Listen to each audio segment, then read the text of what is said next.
Lounge with Travefy Academy, where we get to hear from travel industry voices and experts to learn more about their story, but also what they see on the horizon for travel professionals. And I'm Stephanie Grice, and our guest today is Gina Bang, who is Director of Marketing at Avanti Destinations. So welcome, Gina. We're so excited to have you. Thank you so much. I'm so excited to be here. Yes, this is exciting because usually in these podcast episodes, we have different guests from all over the industry, but it's really cool to just tap into the supplier side, and really just chat with you about what you're seeing, how travel advisors, what they can do. You're seeing another side of it a little bit on the booking and all that good stuff. And I know we're going to get into all that today. So it's going to be a really cool conversation. But before we dive into all of that stuff, can you first just share a little bit more about yourself and just how did you find yourself in the travel industry? Sure. Well, I actually been with Avanti for over 18 years now. So I started pretty much straight out of college. I grew up in Alaska. So I've always been more on the, anywhere I had to go when I was little, we had to fly. So I've been flying since I was, before I was one. I was an exchange student in high school. So I lived abroad in Denmark for a year. And that really started my travel bug. And ever since then, I've always been interested in international studies. I went to college here in Portland, where Avanti is located, and really focused in on kind of like government politics and travel. So I was a political science major. I interned for my Senator Stevens, for many years, and really just fell in love with kind of like the private side, the private sector. And I started Avanti. Actually, at that time, we were Rail Europe. So that was in 2003. Our founder, Harry Delgard, he actually started Avanti in Portland in 1981. So in 2006, we actually bought the company back from Rail Europe. And at that time, I was still in reservations. I started as a travel consultant, worked my way into different departments. In 2006, when Harry bought the company back, I was lucky that we were rebuilding our sales team. So I was our inside sales manager for over 10 years, working with accounts and advisors, really trying to spread the Avanti brand across the country. We were really kind of focused in on the West Coast for a very long time as a regional tour operator, and then kind of just really had this big growth expansion in 2006 through 2016 during those 10 years. And then I started in marketing in 2018, I think. It all kind of blends together. And our current CEO, Paul Berry, he bought Avanti in 2019. So there was that transition with Avanti. And then 2020, we all know what happened. Yes. What do you mean? What are you talking about? Oh, yeah. Especially when you transitioned 2018 to the marketing role, because I know that we got to have you on a webinar, and I think that was 2019. Mm-hmm. It might have been. It might have been 2020. My colleagues from Visit Britain. Yeah. Yep. Yeah. We had you and Visit Britain on. It was awesome. It was so fun. We were big fans of you and Visit Britain. Yeah, I still have a fondness for the UK. I know, I love it. And for those who might not be as familiar with Avanti Destinations, what destinations do you cover? So I know UK is one. Definitely. So really, we're very well known for Europe. We pretty much sell everywhere in Europe, Central and South America. We launched our Asia product in the end of 2015. So we started with 6 countries. I think we're up to 13 now.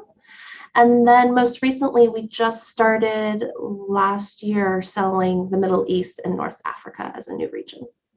That is awesome. That's really cool. Growing so fast. And on that, this is a good time to grow because things are, we knew this would happen, that trending, people are traveling, but we're seeing, I think we keep seeing these booms, but there's one definitely happening right now. So what are the booking trends that you're currently seeing right now at Avanti? Well, it is very interesting. Pre-pandemic, we really had it was very easy to predict the booking pattern and what would be in those bookings just because of our specialties. So we really, at Avanti, we really specialize in multi-destination because we're all customized travel. We don't have any preset group tours or anything like that. It's all for individuals. And really, a name like Avanti, we sell a lot of Italy. That's still our number one destination, all throughout, from the cities. So Rome, Florence, Venice, of course. Bologna has become really popular. And then, of course, like all the great honeymoon destinations within Italy, such as the Amalfi Coast, Cinque Terre, and Puglia, Sicily as well. But definitely Italy. UK is also our number 2. France is our number 3. Right now, we're also seeing great numbers in Germany, Spain, and Ireland. And kind of like the big surprise is Greece. That was, I think 10 years ago, we saw a big surge in Greece bookings. We called it the Mamma Mia effect when the movie came out and everyone was like really going to Greece. So that's kind of been back since 2020. It was one of the only European destinations people could go to that was open during the pandemic. So that has really set foot in our Europe bookings going forward. That's actually more popular now than it was pre-pandemic. Wow, that is crazy. And oh my gosh, my mind is blown that I've never thought of that, because that is so true that it did. I started seeing way more around just within that time. So, but have you recently though noticed any shifts in about like the past month or so, just coming out of that height of Omicron? Because I know, I mean, it really does. There just feels like there's a shift right now. And so what have you been seeing in just the past month alone? Yeah, well, it is really interesting. One, I think advisors are now over that big hurdle with all the cancellations and the rebookings. So I think there's a lot of new business out there. The booking, like advanced booking time period is all over the place. It could be 3 weeks from now. It could be, we're actually seeing a lot of 23 already being requested. So it's everything in between.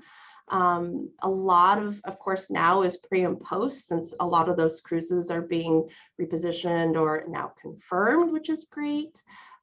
We are seeing definitely on our side too, pod travel. So more people kind of meeting up in a destination and doing reconnecting in person, but also through a shared experience, which is really exciting. We are seeing more multi-country right now. So maybe during the pandemic, when Europe was opening up, people were just maybe going to one country, but going to multiple places within that country. Now, I think that the restrictions that are being removed, so all the barriers to travel are kind of being removed right now. We are seeing more multi-country. People are more comfortable crossing borders again, and they don't have to pay for all those additional COVID tests when they're traveling country to country, which is really nice.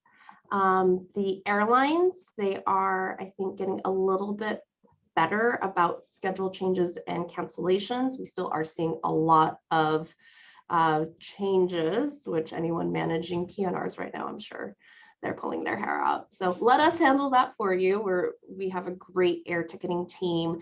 Not only do they manage all the PNRs and schedule changes, but they really help us secure those great airfares. So we do have like really good tour contract airfares, especially in business class right now. In some of those cases, like the premium economy and the business class fare is so close, like the upgrade is totally worth it. Yeah, I think that there's also just more of a level of commitment right now. So maybe, 2 months ago, we were seeing a lot of quote and requoting and quote extension. And now people are definitely, more willing to make that commitment to travel, which is just awesome to see. Oh yeah, that's definitely what we see too, and just personally feeling that, like when we were talking before, just it's like you kind of just want to wait and see, and now it's like I don't really care at this point. I'm gonna make this work. Just you have to be flexible, have the right mindset, and just go in. Yeah, you really are seeing that shift right now, and it's a certain type of audience as well. I know that a lot of agents have just been targeting a certain audience, but kind of with that though, as consumers are returning to their travel advisors, are there any suggestions you have that you've seen that can help with like lead generation or just marketing on their end to capture those clients? Sure. Well, we spent a lot of our downtime during the pandemic trying to create new tools for advisors. We're 100% B2B. So we are long-term relationship people, we understand. So we talk to the same, advisors a lot, and they tell us their woes. So we try to help them in our marketing team create new tools. For a while there, it was all about FTCs and how do I manage these? How do I get these rebooked? And so now that kind of is passing. Thank you, thank you, thank you.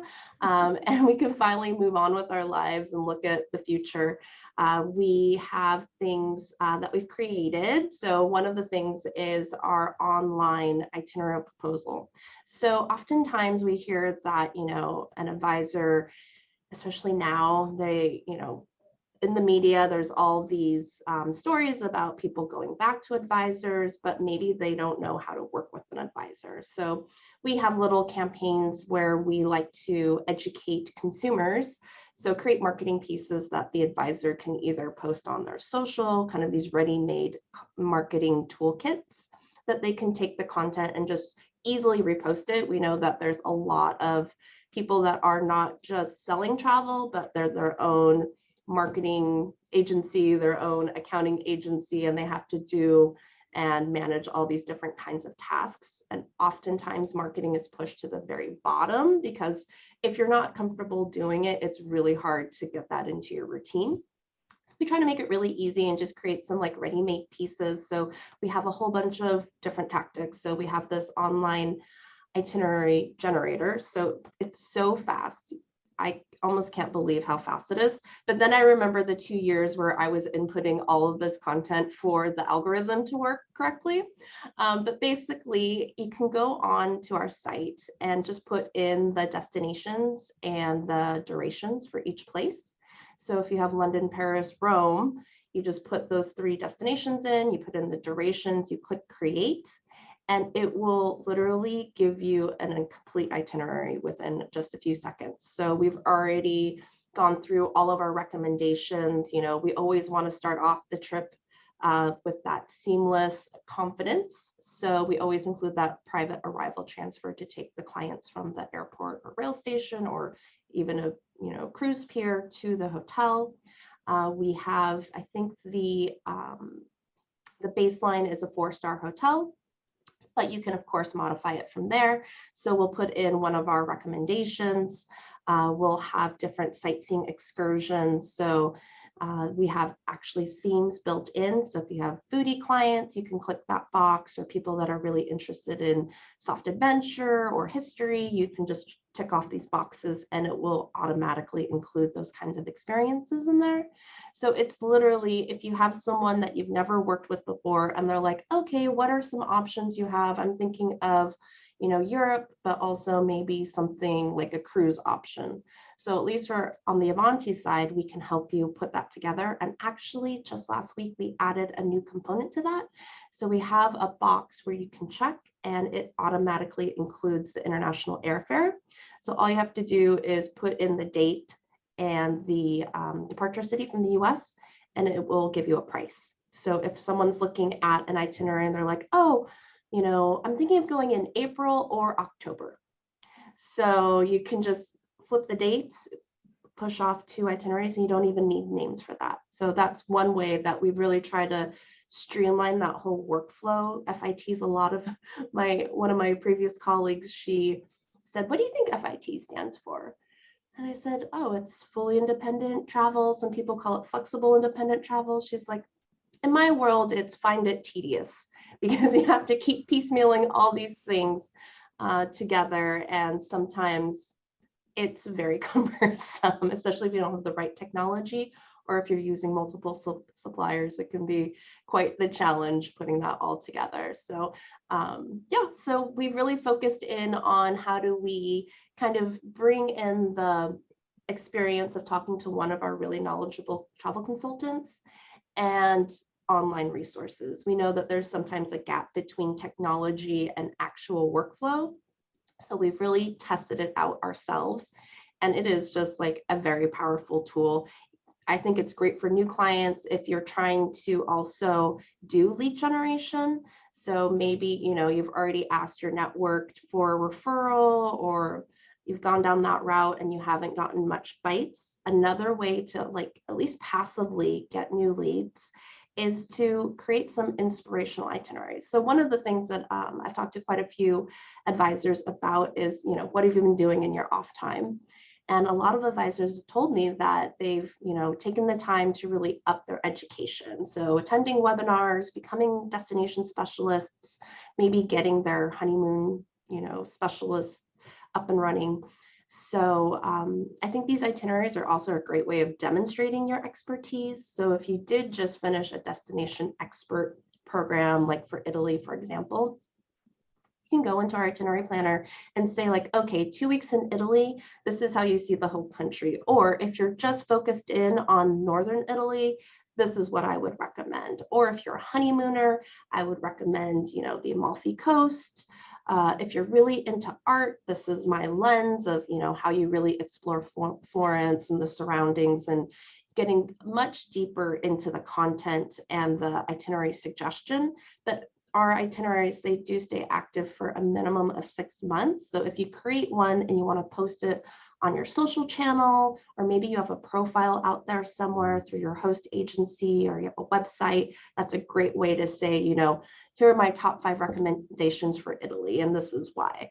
Or if you have a blog, it's a great conversation starter. So it's not just talking about it, it actually shows someone with hotels, sightseeing tours, airfare, etc., what that might look like. And really at the bottom of it, you can include the pricing.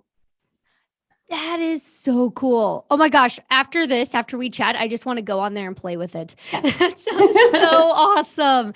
How cool. I mean, you just plug in the stuff. Oh my God. That's like the most brilliant marketing piece ever. And it doesn't take you as much time. It doesn't take any time. And you can really just any destinations, because especially if it's within a region, you can take the train or you can fly there. I mean, we see people putting in combinations like London, Stockholm, Istanbul, and it creates these beautiful itineraries. You can share a link. It can be a PDF.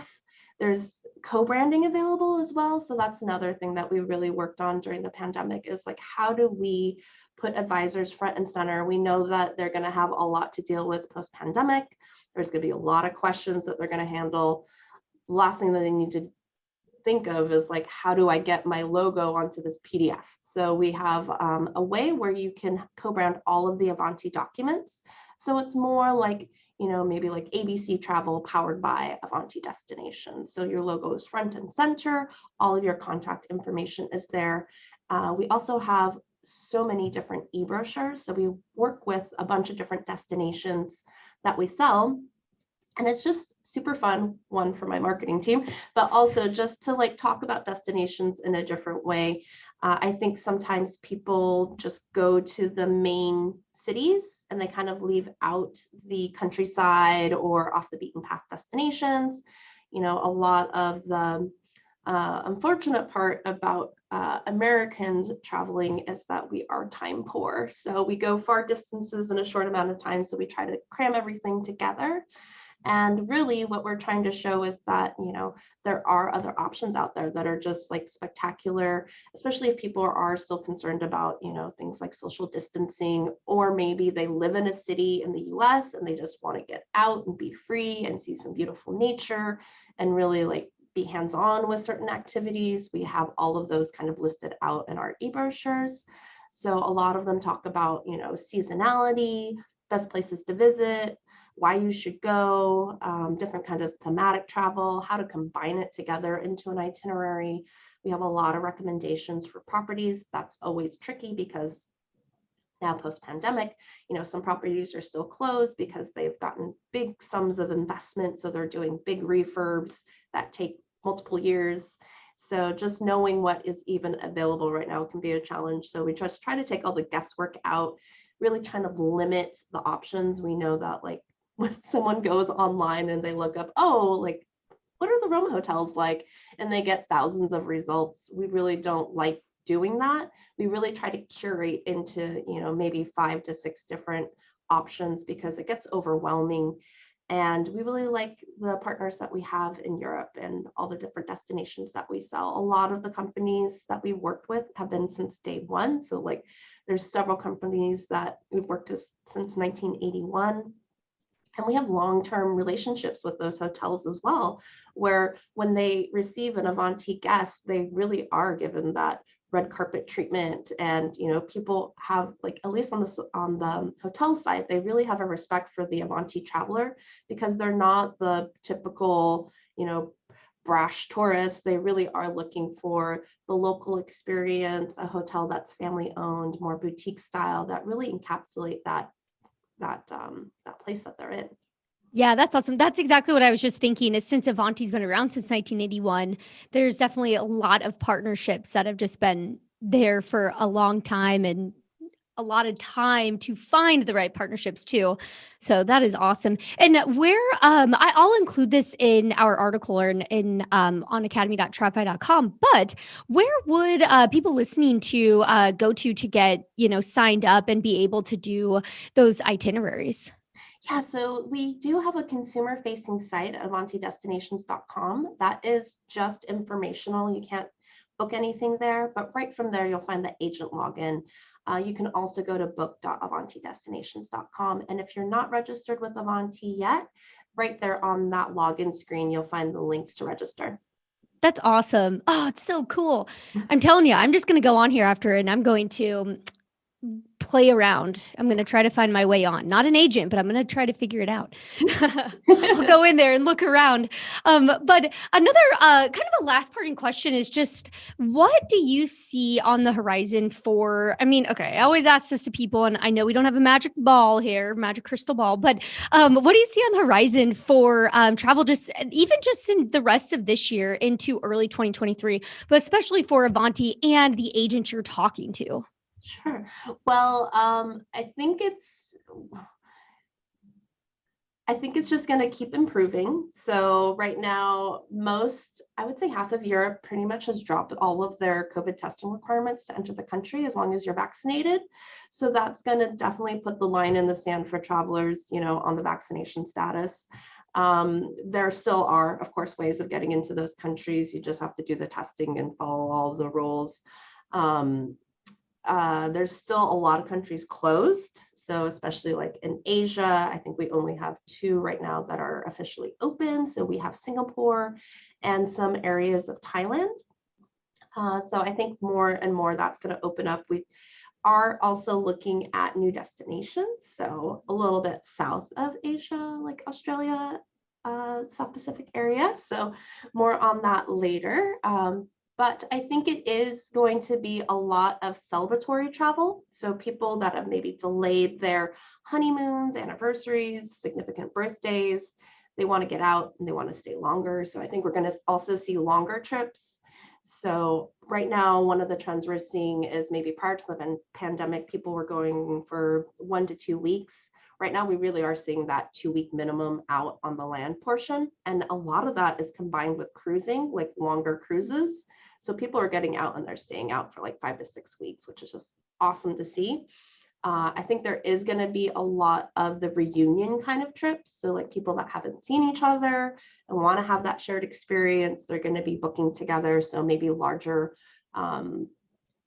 booking sizes, maybe not just 2 or 4 people, but maybe like 6 or 8. And we do have a dedicated groups team that it's for 15 people or more, but they've been telling me that they've been getting some really cool, either for schools or large family reunions, just like the types of experiences that they're doing, like chartering entire Galapagos ships.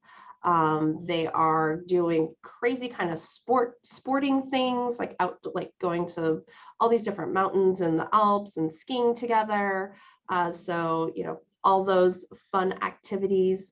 And I think that in the future, going like maybe into 2023, it's going to be probably the best year that anyone in the industry has ever seen. There are going to be, I think they announced a few years ago that there's going to be some new pretty much forms that people will have to fill out to enter Europe. Basically like a passenger locator form to get there. So it's just that balance of protection, and the other side, the way that I call it, is kind of like these barriers to travel. So it's always going to be that yin and yang of what is the sweet spot there. And I just think that travel, people have had a long time to think about things. And, we see it now, like people switching industries, and there's definitely like a big, remote workforce growing in the US, which is really cool to see. And I would love to, see, at least on the Avanti side, people being able to not just travel, but maybe work from somewhere very remote in a destination that we sell, to get more of that expertise. I think people are just, going to want the real information, not just kind of like fluffed up information about what's happening in a place. So really having that eye and the ear on the ground is going to be helpful for our advisors going forward. So trying to get as many people out there as possible. And who knows what's going to happen to, already prior to the pandemic, we saw more advisors working from home or abroad. And it's very, very cool. If you have a laptop and you have a good internet connection, I strongly believe you should be able to work from anywhere.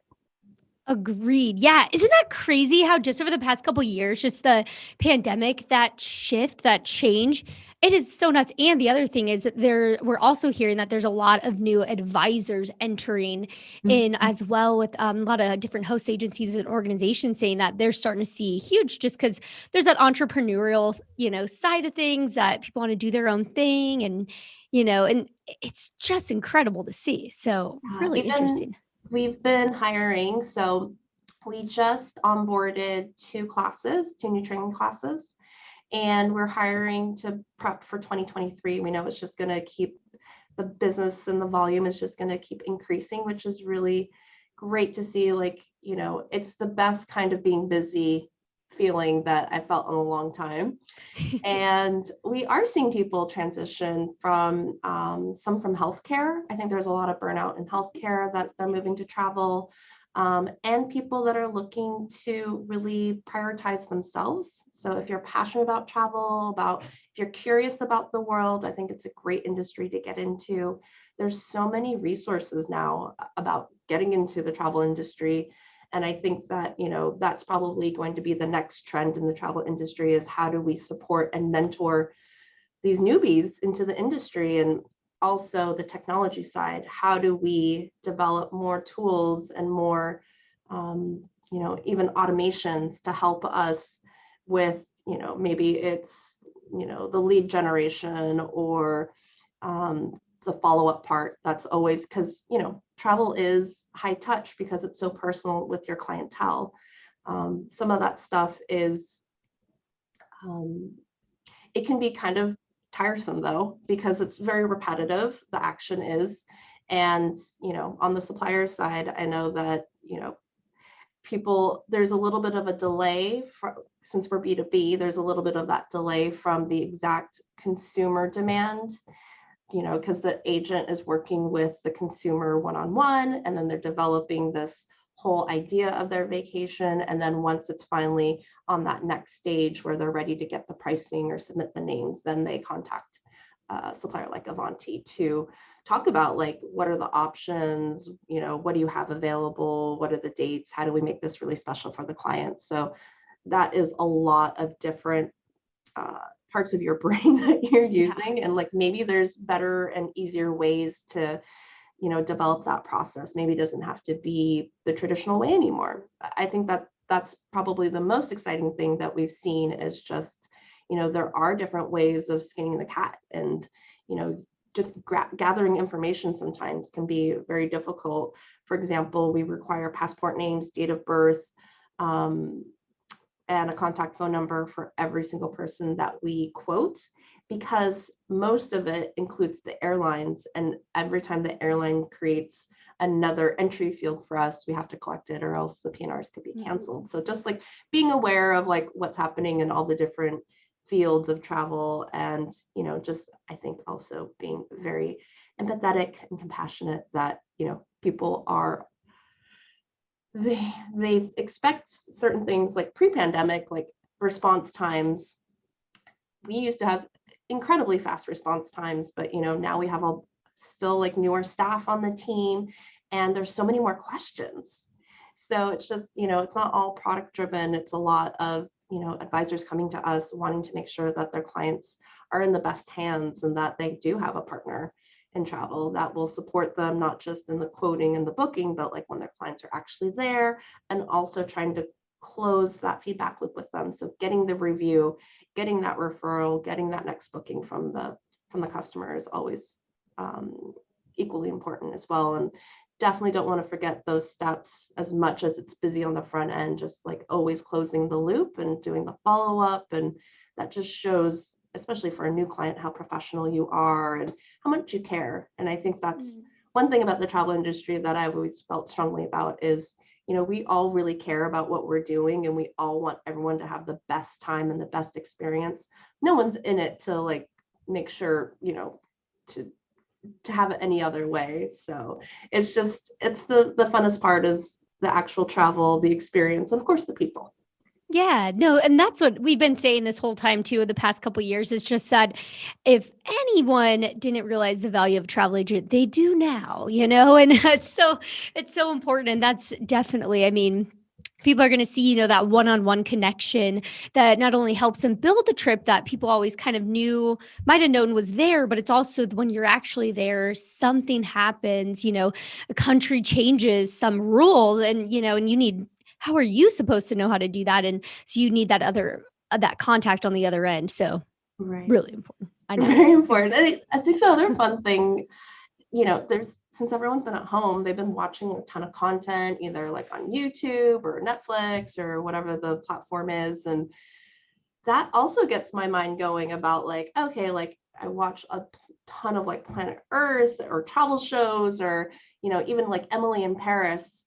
And it's the next thing I want to do. Of course, it's like so much inspiration in, and there's no outlet out until now. So it's like now we can finally start putting our dreams back out there, being inspired, making commitments. And, I think the hesitancy will lessen, and the questions will lessen with it once everything gets easier. Mm-hmm. We're on the way. Yeah, I love that. That's so true. It is so true. All the content we've been consuming, we're like, we just want to go. That's so awesome. Oh, I love this. I love this. All this information that you've shared with us so much. But before I wrap up, I haven't done this in a while. So on previous podcasts, I used to do rapid fire questions. Okay. And we had somebody say like, oh, I really like those. And I'm like, I haven't been doing them as much. And so I'm bringing them back. And just for you, Gina, you ready? Oh, it's going to be fun. Okay, here we go. There's 5 questions, I think. Yes, 5. Okay, here's the first one. And this goes perfectly with what you were just saying. What is your favorite travel movie? Or it could be a show. Oh, well, I did love, and everything's about Paris. So like Before Sunrise, I love that movie with Ethan Hawke. Oh my gosh, they're on the train. It's so romantic. Emily in Paris, I do love that show. So I don't know why it's always so Paris focused, but it seems. Also, I watched Lupin. Did you watch Lupin? I haven't watched that one yet. It's great. So if you ever miss hearing French, you can always watch that show. That's so nice. Well, Paris, and it's just dreamy. So it's just like, I love it. No, Emily in Paris is so good. I know. I love that. Okay. So I wonder if I'm curious to hear what your answer is for this one now. So what is your favorite destination you've traveled to? Oh, there's so many good ones, but I have to say 3. So one is Berlin. I absolutely love Berlin. I went there when I was doing my exchange in high school. And it's probably the city that, like, if I weren't in the US, I would probably live there. The architecture is amazing. It's very multicultural, and it's very artistic, and definitely has a vibe. But anywhere in Italy, I also love. I love Italy. I love all the food and the wine and the sunshine, and just the lifestyle is beautiful. And I do love Japan. I went to Japan for the first time in 2015 with a colleague, and we just had the best time. It was kind of like a girly trip. So we did all the like ryokan stays. We did all the onsens, all the hot springs. We dressed up in kimonos. So We cool. went to all these gardens. We did all the different cooking classes, making our own sushi, going to the markets, and it was just a blast. And you just feel so safe and welcome. Like of course, we had severe jet lag, so we were, doing street food at like 2:30 in the morning, no problems, just having the time of our lives. Yeah, the good old jet lag of those. That sounds awesome though. I love that. And okay, well actually they keep rolling into perfect the next question. So I might know the answer to this one too. But what is the best meal that you've had while traveling? That is so funny. Okay, so this is really random, and I'm only mentioning this one because I was talking to one of my friends. She's a travel advisor, and I saw that she had just watched a training session with the tourism board from Guatemala. And there is this really cute town called Antigua, which is at the base of this beautiful volcano that's just like a perfect cone. And there's a restaurant there called Panza Verde, and it means green belly, I believe. And I guess it was named because in Guatemala, there's a lot of avocados there. And what happens a lot with avocados, apparently, is because they're so slippery, they'll fall off on your shirt and make your belly green. So that's where the name of the restaurant comes from. But I had a delicious meal there. Probably, I'm not a huge sweets person, but I had the best dessert of my life. It was like this macadamia nut parfait with this passion fruit sauce.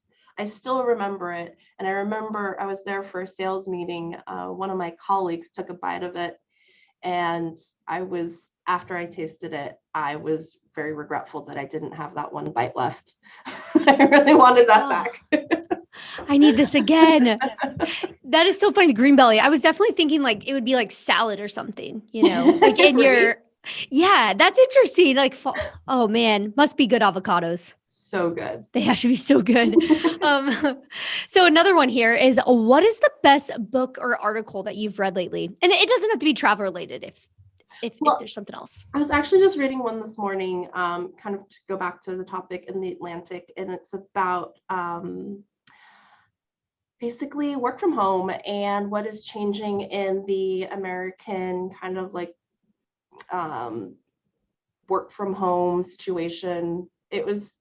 It's getting so much media, and clearly a lot of people are never going to be able to work from home because they're in the restaurant industry or healthcare. But they were talking about like tech and other industries where people do have that option, and how that is like one of the key reasons why people want to join those industries, so that they can either, it's also talking about kind of like the 4-day work week. And like, if we can ever get to that in the US, they have it in some other countries. I think in Iceland, they just announced that they're going down to like a 36-hour work week, I think it is. Everyone always teases the French about their work week or their like 6-week vacations, but I think the mentality of, do you live to work or do you work to live is very relevant right now. So just like what people are doing, maybe having a 4-10 work week and then using every weekend as kind of like a long weekend to explore either their, where they live or visiting friends and family. I think they cited Airbnb saying that their most growth that they've seen for room nights is on a Monday or a Tuesday. So they say that's in line with the trends that they're seeing with the airlines, where more people are flying on those days as well. Yeah, it's so true. I mean, whenever we do have a 3-day like weekend, it's just like, why don't we always have this? Right? It makes so much more sense. Yeah. But travel advisors listening, they're probably like, 4 days, like I work 7 days. I know. I was thinking the same thing. I'm like, well, here's the thing. They don't really, that's why travel advisors are just angels, and everybody, that's just shows you the value of them. Exactly. Amazing. Okay. So I have one last question for you is what is the craziest thing that's ever happened to you while traveling? Oh man, that's a great question. Oh, well, this one's pretty big. I was in Ecuador a few years ago with one of my friends, and we were traveling throughout the country. So we did mainland Ecuador and the Galapagos. And one of my dreams has always been to do this historic rail journey from basically like 14,000 feet all the way down to sea level. And it takes 3 days. You overnight in different places along the way. And it's a gorgeous, like one of those old historic steam trains.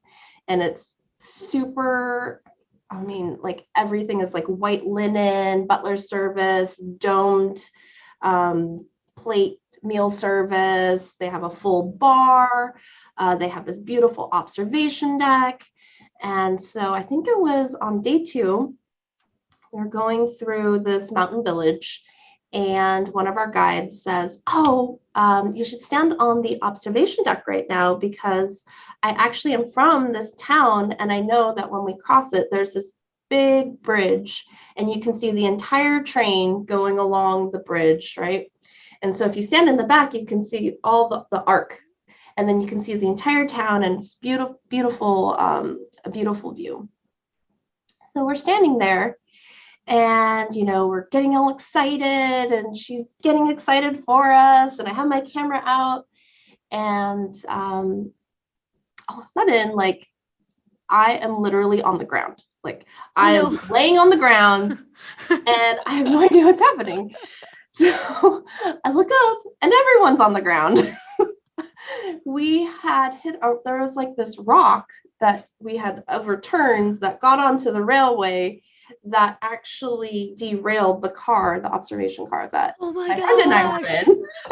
No. So we had to stop on this like 200-foot bridge for like over an hour while, like, it was amazing though. Like, the entire town gathered, the police were there, and then they called in all of like the local train people, so like from the different stations and railway workers, to come and lift our car back up onto the rails. So yeah, that was pretty exciting. Oh my gosh. Okay, well that did not end as bad as I was thinking. Yeah. During the time, I thought there was an earthquake, and we were on this like 200-foot bridge, and I was in like a 10,000 pound train car that was going to crush me, but I didn't die. She's here with us sharing this story. I still promote that service. They just handle not their so fault. great, and they're so kind, and they were like, "Oh my gosh, this has never happened before." I'm like, clearly I would have known. I know. Yeah, you would have heard. Like, hey, maybe be careful. Like, that is wild. It was really, it was really crazy. But it sounds amazing though, that experience. The scenery, like, okay, so just like really quickly, Ecuador is an amazing country. It's so tiny. It is the only country where there's snow on the equator because the mountains are so high. There's 4 climates. So they have literally like the Amazon climate, they have the high Andes, they have the coastal climate, and then the Galapagos, of course. Everyone flocks to the Galapagos, which is amazing, and you should, but you should also just make time for the mainland. It is very, like, I didn't know this about Ecuador until I was there, but it's very inexpensive and very high quality. The entire old town of Quito is a UNESCO World Heritage Site. It's like walking through like a giant museum, like blocks and blocks and blocks of museum. There's all this great architecture and all these, things covered in gold, like in these cathedrals and such. It's very accessible. There's great art there. The food is incredible. It's definitely like a foodie kind of country. Like, people really appreciate food there. It's on the US dollar. There's a lot of expats from the US there. And it's the only place in the world I've seen where when you take a taxi, the rate changes in pennies. Oh. Yeah. So like, how many pennies does it take for me to get over there? Oh my gosh. Amazing. See, always collect the pennies. So those things. Wow, that is crazy. That's really interesting. Man, I highly recommend it. I can't speak highly enough about Ecuador. I love it there. Yeah, that's awesome. Learned so much in this chat. It's amazing. I have a lot of new destinations on my list. Okay. I have So, kinds of how many ideas. pennies does it take If for you're me to ever get confused over about there? where to go, don't come to me Oh because I my will just add gosh. to it. I'm Amazing. like, Oh, have you thought See, about always this? collect the What about pennies. here? So Oh, those things pennies. like, oh no, we just Wow, we that need is those crazy. 6-week That's really vacations. interesting. We do. See? I highly Ugh, recommend so it. need. I can't speak But highly this enough has been about really Ecuador. awesome. So I just want to thank Yeah, you that's so awesome. much I again. learned so much in I this mean, this chat. has been really great. And Amazing. thank you I have a lot of everyone new for tuning destinations into on my this episode of the list. Lounge yeah. of Have, Travify Academy, and all kinds especially of to our special ideas. guest, If Gina from you're ever Avanti confused about where to Destinations, for go, joining don't us come here to me because I today. will just add And be to sure it. to I'm like, subscribe oh, to have our you thought about podcast or this? subscribe What to our about here? YouTube channel for all Like, of the oh latest no, episodes. now we just need And we we need hope those you enjoyed 6-week our conversation vacations. today We and join us do. again. But for now, we stay need. safe, and we will catch you on the But next this has flight. been really awesome. So I just want to thank you We so did it. much Okay, again. wait. I Oh mean, this has yeah, been really okay, I'm gonna great. stop And recording. thank you everyone for tuning into this episode of the Lounge of Travify Academy, and especially to our special guest, Gina from Avanti Destinations, for joining us here today. And be sure to subscribe to our podcast or subscribe to our YouTube channel for all of the latest episodes. And we hope you enjoyed our conversation today and join us again. But for now, stay safe, and we will catch you on the next flight.